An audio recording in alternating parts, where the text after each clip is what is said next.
All right, take two. I've already failed at this one time. Let's try to do it again. Ultimate goal, hold it together. All right, this is, can I get 2 words out? That'd be nice. I can get 2 words out of my mouth. All right, let's go. The hardest video I'll ever film in my life.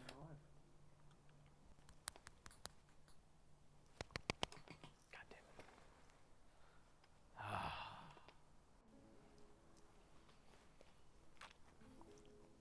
All right, let's try again.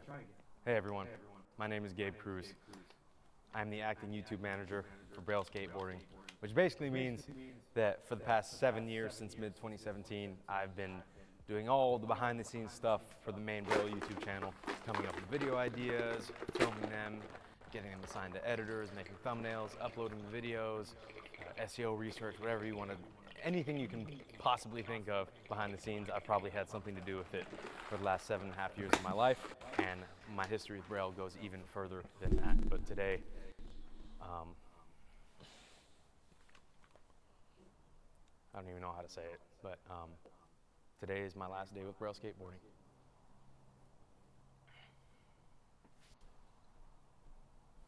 So before I get into any of the hard stuff, I think what's really important about this journey is going back to the very beginning and just appreciating where everything started, which for me started back in 2013 as just a young 14, 15-year-old boy who was watching Braille videos just like everyone else.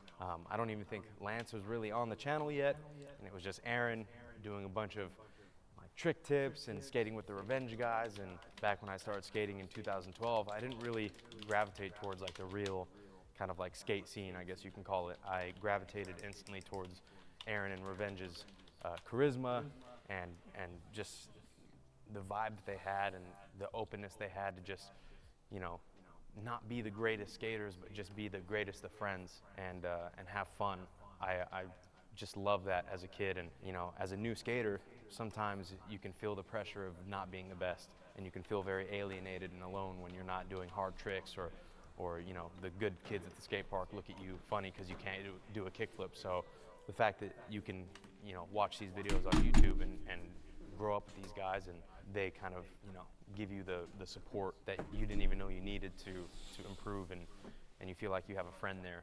It was kind of what started my whole skateboarding career, and started up a whole dream to actually meet Aaron and somehow work with him.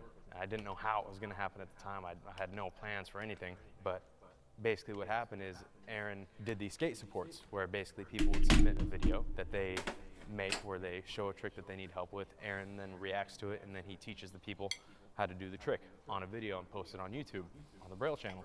At the time was having trouble with tray flips. I just wanted some help, sent in a tray flip skate support, and my thing was that I wanted to get noticed, and I wanted to make sure I stood out from everyone else so he can help me out. And I was doing special effects at the time, doing some video editing, so what I did was teleport myself in, just like Harry Potter, if you've seen Harry Potter. It got the attention that I desired, and Aaron actually featured my skate support, and he helped me learn how to tray flip very shortly after he made that video. I was landing tray flips.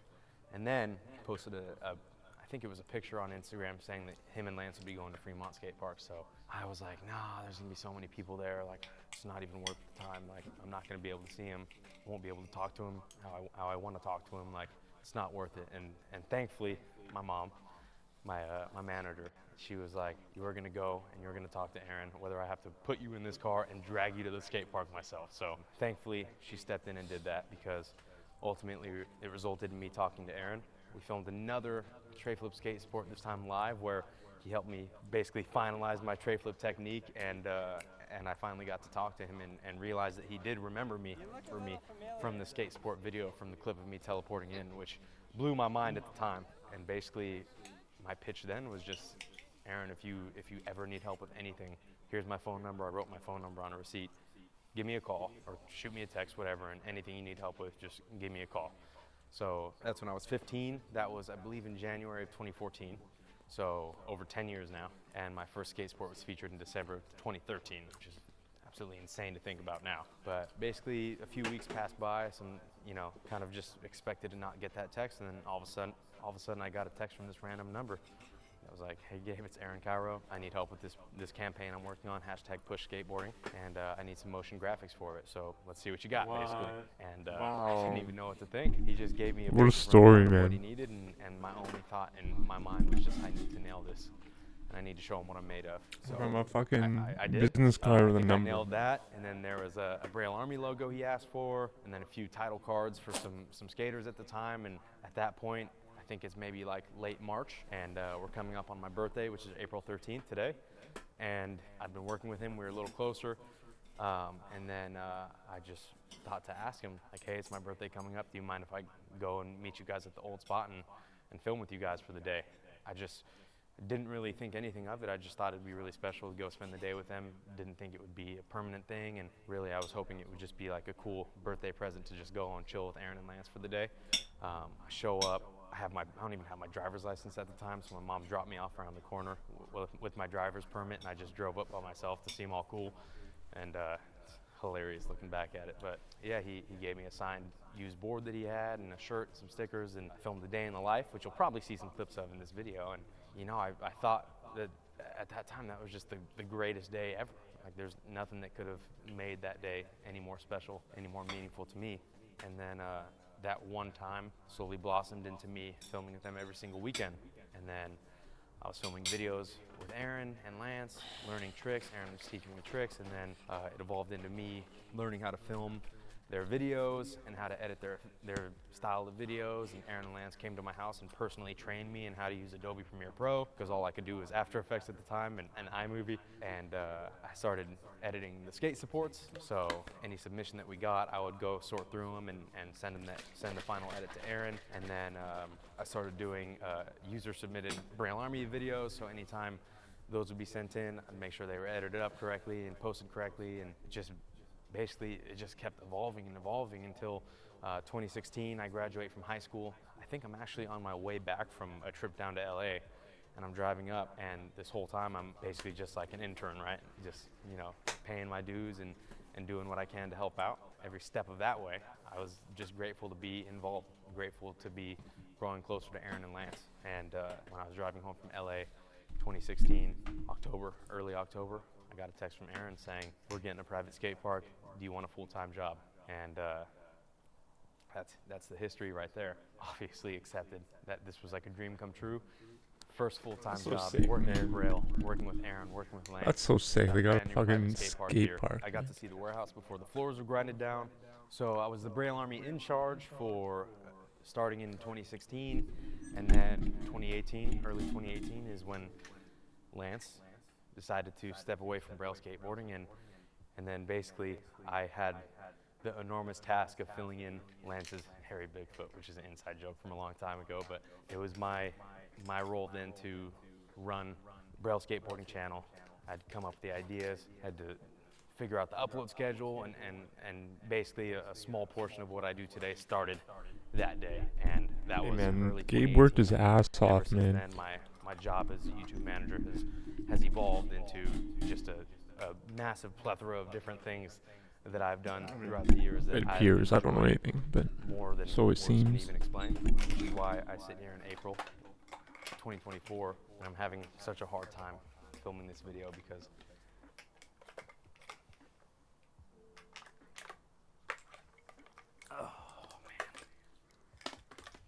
because it really is the truth that this is my last day with Braille skateboarding. The honest truth is I'm 25, I'm still pretty young, and I've had the most incredible, magical time working with Braille over the last 10 years. There's really nothing, I don't even think there's anything I can fully say or like any words that I can explain the dream come true that I've been living in for the past 10 years. The friendships I've made, the incredible content, the incredible projects that we've produced, and just the unbelievable moments that I'll never forget for the rest of my life. I came on to Braille when I was 15, turning 16, and now I'm turning 26, and I've literally grown up. My late teenage years and my early adult years have been this. And Aaron has been the most fantastic friend. and the most incredible mentor, and I truly thank him for helping me become the person I am today. So this is freaking hard to walk away from this, but 25, turning 26, and I think I've just hit the point in my life where I'm just ready to move on and start fresh, and I'm beginning an entirely new career, and that's really it. There's no special anything, there's no big reveal or anything like that. It's just getting a little older, and I've made the decision to move into a new career, step away, and that's it. This is so much harder than I thought it was going to be.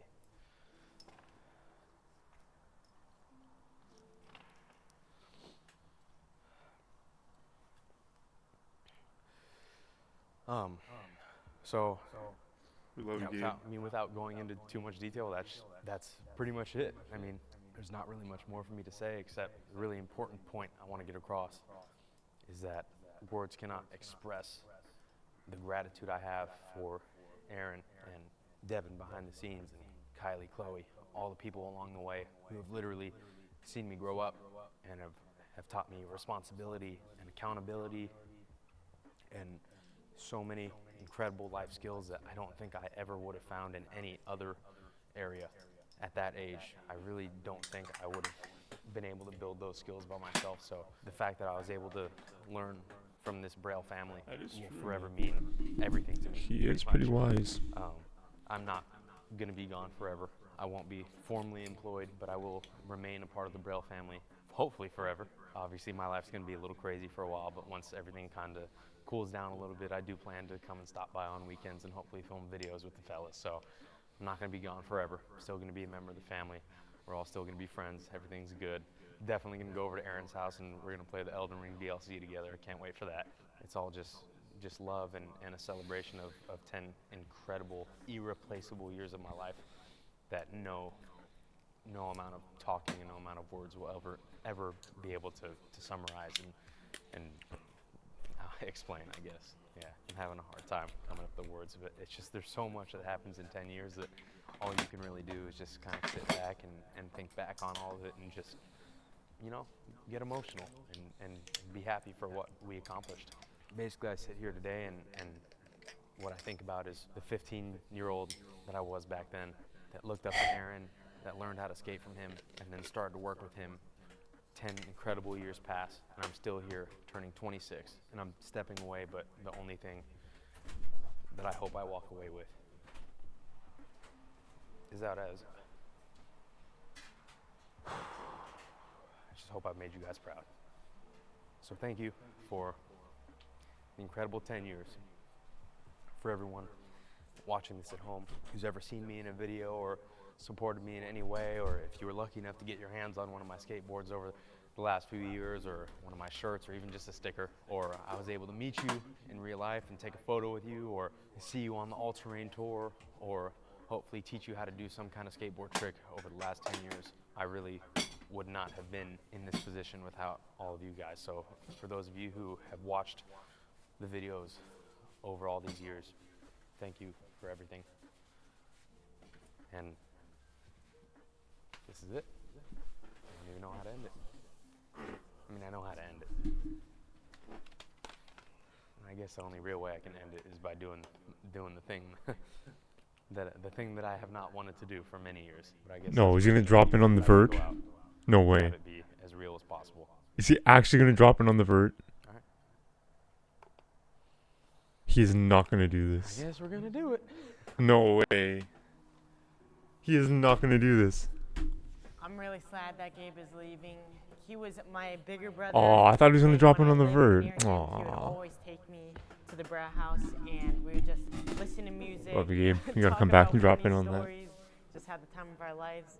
And when he told me this, I was really sad. I was like, damn. But it didn't hit me until the day after that he's gone for good, or like with Braille. So I was in my bed just crying. I was literally crying. I'm not even joking. So I'm gonna really miss Gabe. He put in so much work, did a lot more work than you guys say he does. He's the one who comes up with all the ideas, gets all the videos to all the people, gets the videos out, so puts in so much work. So you guys got to give Gabe more credit. You guys are too hard on him. But I'm going to miss him very much, and I wish him all the best for the future. Love you, Gabe. Whoa, whoa, whoa, whoa, whoa, whoa, whoa. Trying to hear me right now? Yeah, so wait till the video. Oh man, where do I even start? I've been here for like, what, 3-4 years? Dang, it's been that long? Time flies like that, I'm telling you. But within those years, I mean, Gabe has definitely been, you know, really the backbone of Braille. So, you know, he's helped me a lot with a lot of things here, and, you know, super grateful for everything. You know, I'm a little bit more behind the scenes filming or whatnot, but, you know, Gabe and I, we got a lot of memories too. And a lot of them are not even in here. A lot of them are, you know, us going outside doing, you know, crazy things, partying. If you didn't know, Gabe and I, we like to party. Uzi. Uzi didn't even give a fucking Yeah, man, I know Gabe is off to do Uzi didn't even give an bigger, interview. better I love it. things. So, I love it. I love it. Gabe, so does this mean, are you trying to tell me that this means you're never going to drop in? I know what this is about. You're trying to get out of the drop-in. You're like, everybody wants me to drop in so bad, I'm going to go and quit. Never give up. Never give up. No, I'm just kidding. We love you, Gabe Cruz. Here's the deal. I first met you at Fremont Skate Park. You came up to me and said, can you teach me how to do a 360 flip? I sent you a skate support where I teleported in. And I said, what the? That was you? Teleported in? I said, yeah, that was me. I teleported in. I said, wow, you got the editing skills. And I have no idea how old you were at that point, but you were a young buck. And now I've seen you grow into an old man.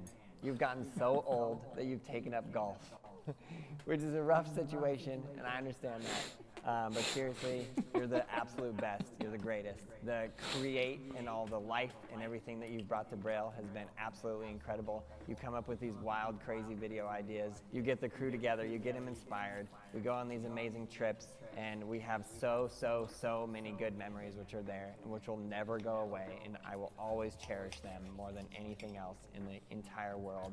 And I wish you the absolute best of luck. I have no idea what you're thinking. Why are you going? I don't know. I'm going to keep trying to pull it out of you and understand this move. But I do understand, and I do respect you. And I understand that, you know, people change and they grow up and they got to move on. But there is this famous quote, Gabriel Horacio Iglesias Cruz. It says, didn't quit skateboarding because you got old. You got old because you quit skateboarding. Just remember that. And just remember, anytime you want to go shred, I'm with you. I will go shred. And if you want to play a round of golf, I got you. I am probably the worst golfer in the history of golf, but I will golf it up with you if you drop in on the vert ramp. I'm just kidding. You don't got to drop in on the vert ramp. You don't got to do that at all. But we love you. Yeah, what else can I say? All the good times we've had, all the crazy memories, all the times you called me and said, Aaron, you will not believe what just happened. Or, Aaron, I'm sorry. We broke another light in the Braille house. Everything. It's been crazy. It's been incredible. It's been an amazing journey, and we can absolutely not thank you enough. I hope we can play some old footage in this video with some sappy music, maybe a little bit of black and white footage. But yes, some of my favorite memories with Gabriel Horacio Iglesias Cruz is when he said, there's no way this Christmas tree will go through the roof. It will lose all its momentum. And then bada boom, bada bang, Christmas tree through the roof. And all the games of skate we played, and all the games of skate that you never won. I wish I could say that I never lost to you, but there was that one game in the history where you got me. I believe, I could be wrong on this, but I believe it was Croc's game of skate. We were at Woodward. It was an absolute blast. I mean, this channel basically started with Gabe and I playing games of skate. I mean, you guys say now, I would see it in the comments all day. Well, Braille's ran out of ideas. Braille's ran out of ideas. Back in the day, it used to literally be just me and Gabe, and all we would do is play a game of skate. Game of skate in Crocs, game of skate with no grip tape, game of skate with grip tape, game of skate all switch. Like whatever it was, we would just play tons of games of skate. And you know, I miss that. I miss those days. So I love you, Gabriel Horacio Iglesias Cruz. I wish you the best of luck. I can't wait to go to your wedding. Miss and those see you get married, days. And see you go into the next chapter of your life and be there in the background saying, Gabe, let's go. And I just want to thank you for all the hard work you've given all of the people out there, every single person who picked up a skateboard, every single person who learned how to ollie, kickflip, shove it, etc. Because of the videos that you made, that you inspired them, you're an absolute legend. Keep crushing it, Gabriel Horacio Iglesias Cruz. We'll see you in the next video. But actually, we won't, which is so weird. You know, Gabe needs to get in this video, and he needs to be like, for all the people that told me to not yell in the videos, shout out to all the people that told Gabriel Horacio Iglesias Cruz to not yell in the videos, because now, I guarantee what we're going to hear is see in the comments, man, I wish Gabe was here to yell in the videos. You know, you don't know what you miss until it's gone.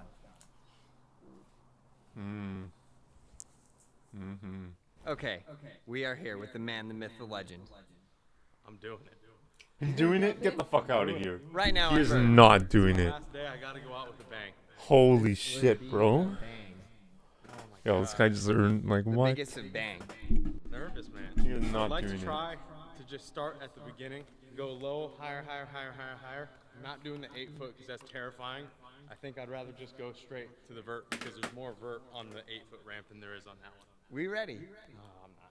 Go to All the right. smalls and build it up. Just 2 foot. This is an appropriate t-shirt today. Yeah. You know, I literally thought that when I put that on this morning. I literally was like, if I'm going out today, I might as well be wearing like the most appropriate shirt. Go out with a bang. But do I look absolutely swagged out? You Do I look fire. Like, do I look Yeah, you do. All right. Been a while. It's been a while. Wow, look at that. Look at that. I haven't been skating too much because I've been nursing a back injury, which really tells me I'm getting old. Nursing a back injury from golfing, which tells you you're getting really, really old. It's actually from doing deadlifts, but to each their own. That All right. too, yeah. 3 feet. This is not too bad. I'm feeling pretty confident up until like 5 feet. Yeah? And then it kind of all goes downhill.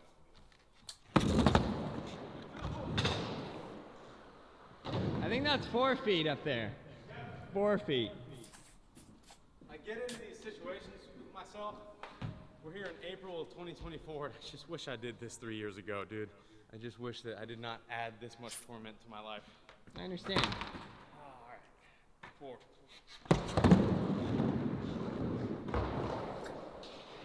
Out into the sunset. If I did that on a vert ramp, would I be safe? 1,000%. You would totally, very, very easily land this. You want to do the 6 foot? Oh, this is 5. Yeah, I forgot. Let's see if he can even run up it. Wow, look at you. Limber, spry. This is getting real.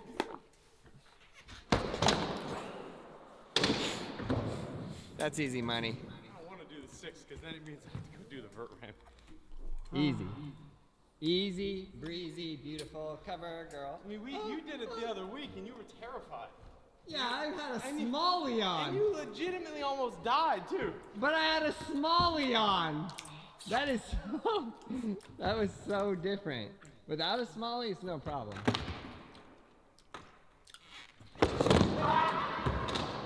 That's scary. No, That's you would have scary. been fine. Oh, why? 100. I should have just left in peace. Make sure you touch the lucky sticker. Oh my god. I hate this ramp, Aaron. I hate it. Everybody hates it. I hate this ramp. I love it for JD because he just got second place at Tampa Pro, but I hate this ramp. Lucky sticker?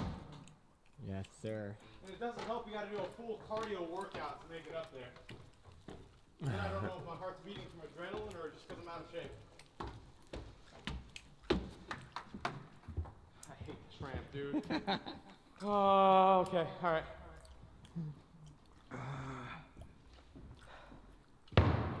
Okay, hold up. Don't look at it, right? Look at it. No, look at it and go. Alright.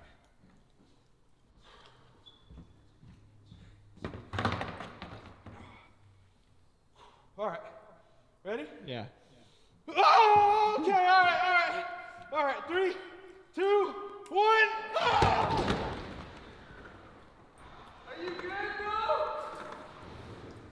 I'm never doing that again. But yes, with all that being said, it is true, it is real. This is my last day with Braille Skateboarding. My last day as an employee here. I want Are you to serious right post now? this as far away from April Fool's Day as possible so no one thinks it's a joke.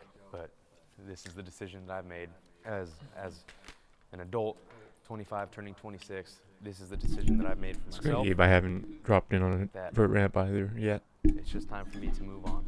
There's nothing really more than that. But I just want to make sure that you guys 100% understand that this is serious, this is real. This is my last day with Braille Skateboarding.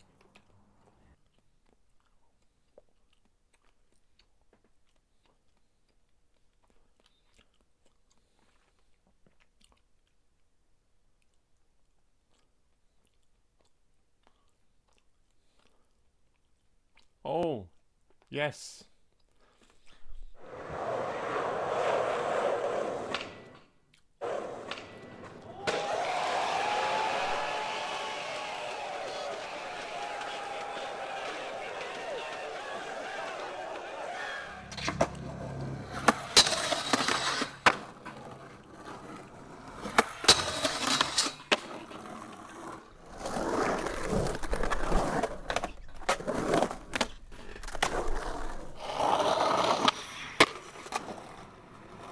Yeah. Oh, man. That was, no, again? No.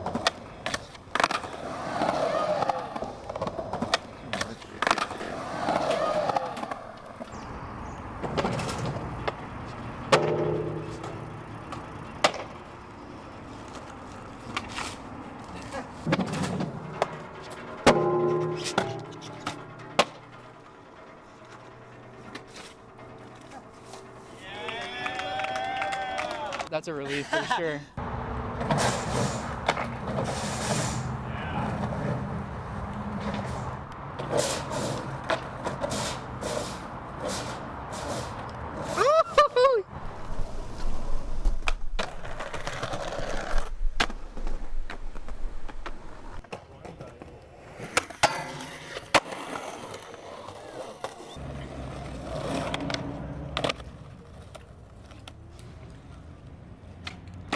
Yeah, doggy.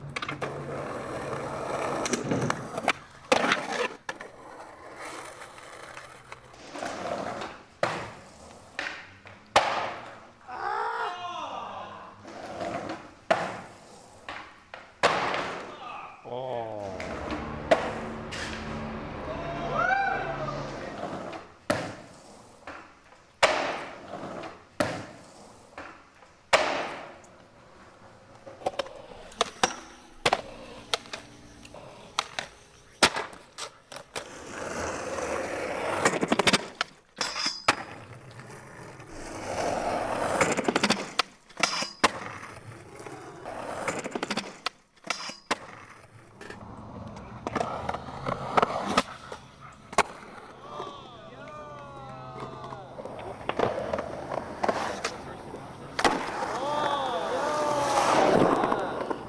I guess it's kind of like a tail whip because it does this. Boom.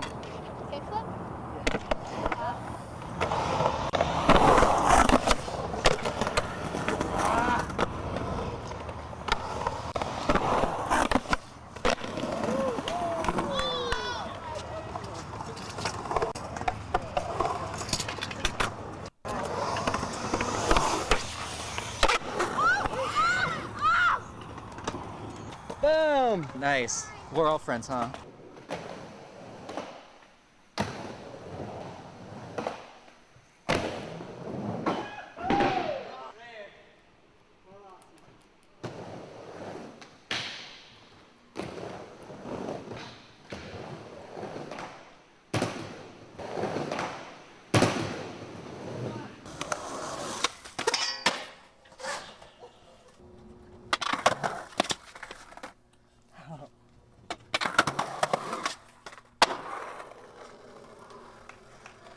Yeah.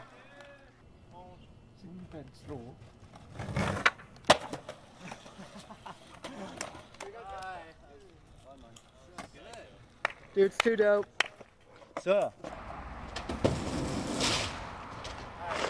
Right here.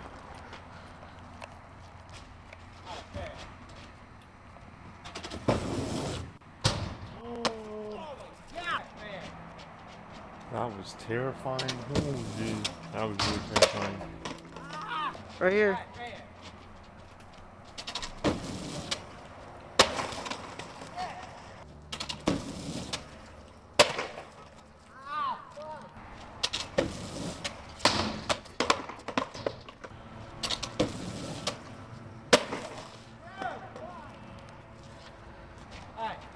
Yep.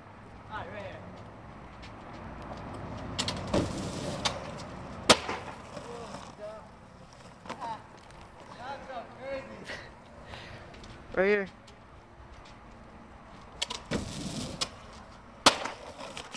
Oh, dude.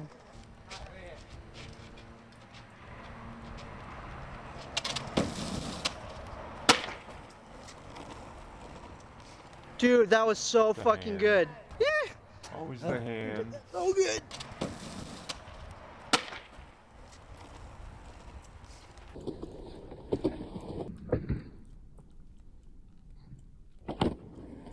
The film footage is just so shit.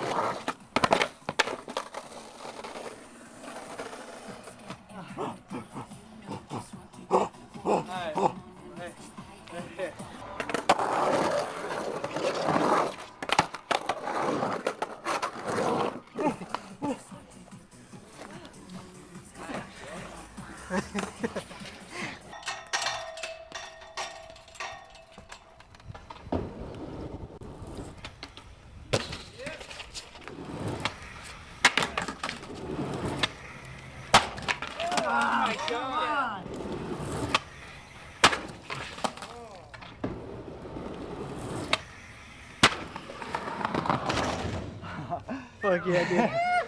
Hey.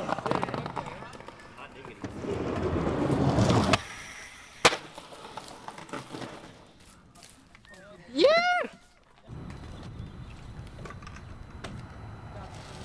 Got it, Aaron. Come on, man. Don't be filming no homeless people. Oh, she's like in the fucking. Okay.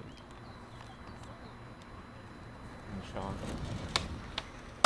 Wow, what a catch. That was insane. What the hell, dude?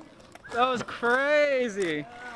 That was fucking seriously so fast. That was insane. That was such a good kickflip too. That was insane. Hell yeah. What the hell? Damn.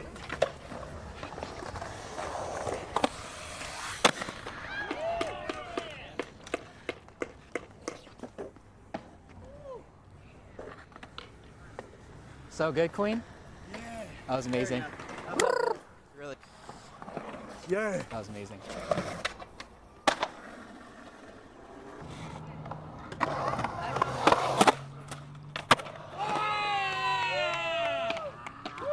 Yeah! Yeah! That was good, right? Hell yeah. Ow! So nice, baby. Hell yeah.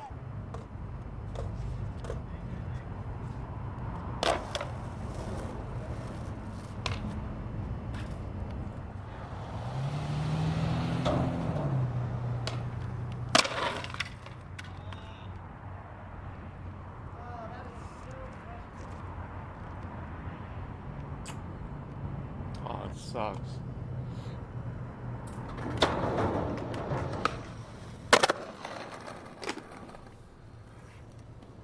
Yeah.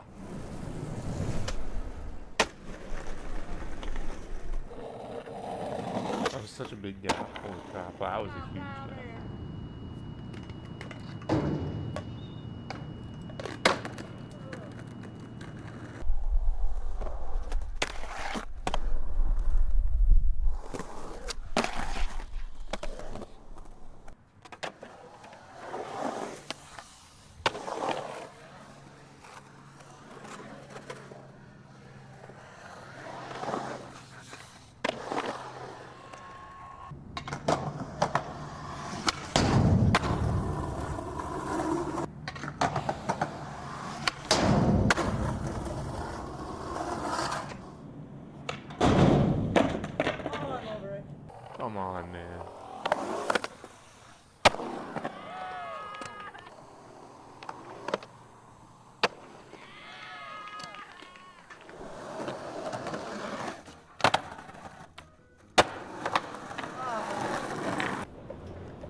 insane.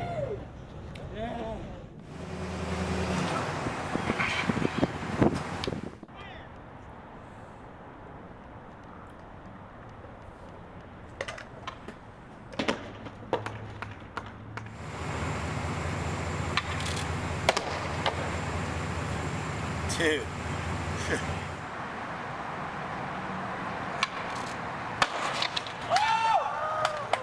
It didn't feel too bad. Next one's the one. It's been,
Scattered across the vast expanse of China's landscape lies a forgotten piece of our history. Hundreds of massive megalithic structures, all showcasing the uses of advanced technology, hint at the existence of a large and sophisticated civilization that thrived in what is now known as China. An ancient civilization that carved enormous stone blocks weighing over 1,000 tons, constructed over 200 pyramids across vast areas, extracted thousands of tons of stone to create enormous cave networks with the help of advanced technology, and much, much more. This ancient society, replete with sophisticated technology, monumental architecture, and profound knowledge, vanished in the blink of an eye, most likely due to a massive global cataclysmic event. This enigmatic civilization, which predates our established historical records, challenges our understanding of human history and begs the question, what secrets lie buried beneath the ancient soil of China? Join us as we unravel the mysteries of this unknown advanced civilization, exploring the remnants of their existence and piecing together the puzzle of their sudden disappearance. The Yangshan Quarry, located in the outskirts of Nanjing, China, is a trove of archaeological anomalies that defy conventional understanding of ancient engineering.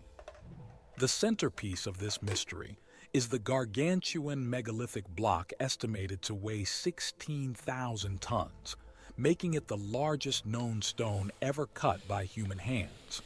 To put the enormity of this block into perspective, it is over 13 times heavier than the largest known megalithic block in the world, the one at Baalbek, Lebanon, which weighs 1,200 tons. The logistics of cutting, extracting, and transporting a stone of this magnitude are staggering to consider. With our current technological capabilities, moving a 16,000-ton block would be an impossible task, no matter how many cranes and other heavy machinery we use. So the question is, what kind of technology did this ancient civilization possess to be able to transport such enormous stone blocks? And it's evident that the massive stone block at the Yangshan Quarry wasn't an isolated case. It appears that millions of tons of rock have been displaced already, leaving towering flat walls that defy traditional quarrying practices. This means that indeed whoever operated in this quarry really had the ability and technology to transport the massive blocks that were extracted. But that's not the only mystery. The methods used to cut and shape this giant stone are also a source of significant wonder. There are massive square holes at the bottom of the block, which were probably made to be used when the block was about to be lifted and transported away from the site. The precision and clarity of the quarry marks, along with the planned smooth surfaces present at the site, indicate a level of sophistication that seems far beyond the capabilities of ancient civilizations as we understand them. The presence of straight and precise grooves, along with the sheer size of the block, implies a mastery over stone that was simply impossible for any known ancient civilization of the time. Also, the erosion and weathering present on the stone block indicate that it's extremely old, probably much older than the estimated 8,000 years. It seems as if the entire site was once some kind of complex, as there are other massive structures present there. On one of those structures, we can see perfectly squared cavities carved into the rock, which is a task that would be impossible with simple bronze tools.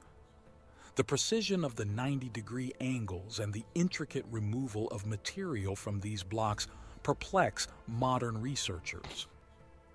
The most shocking feature of the structures was the giant knobs.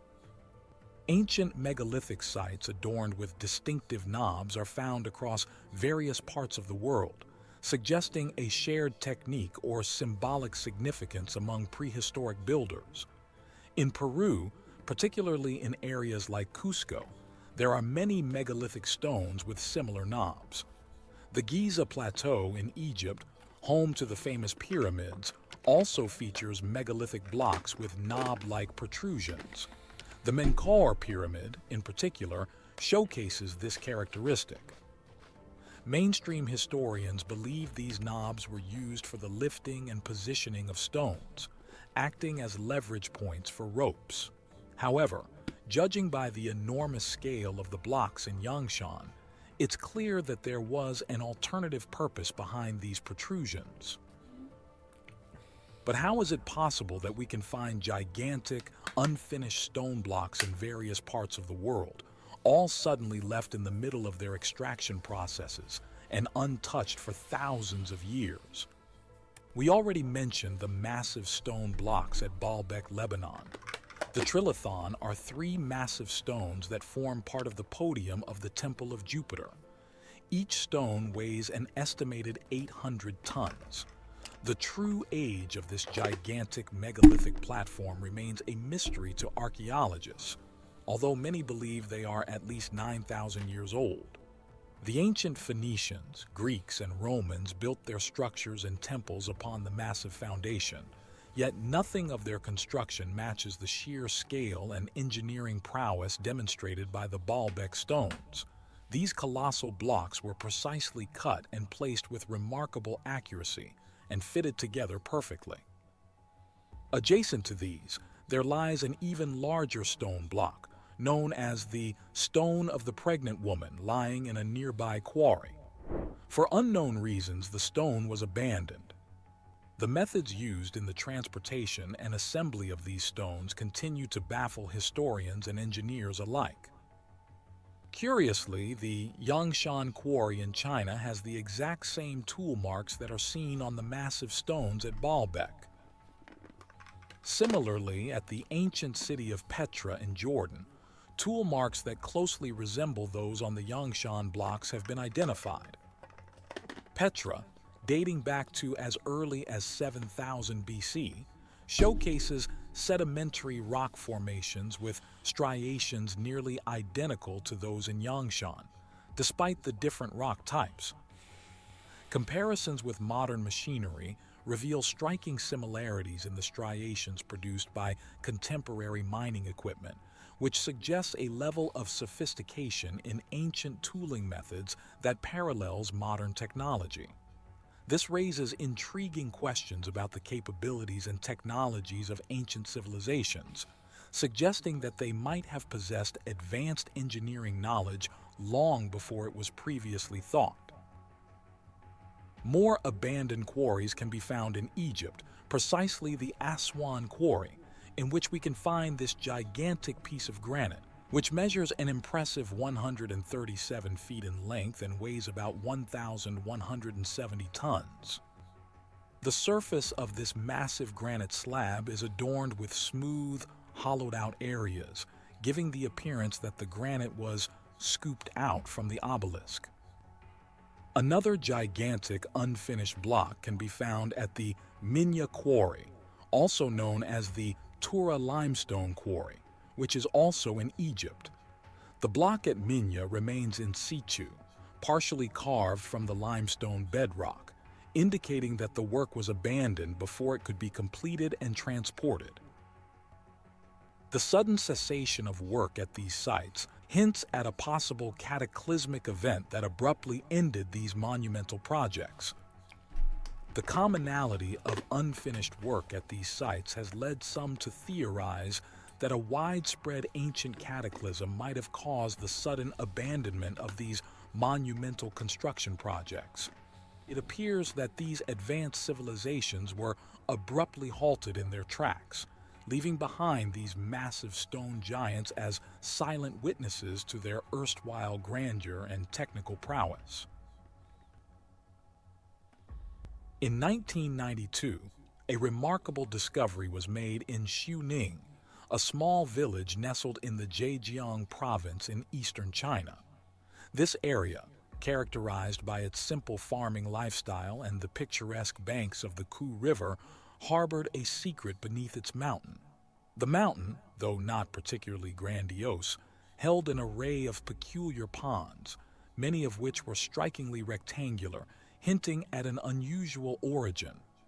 These ponds were always filled with water for as long as anyone can remember, and the local farmers regularly used the water from them.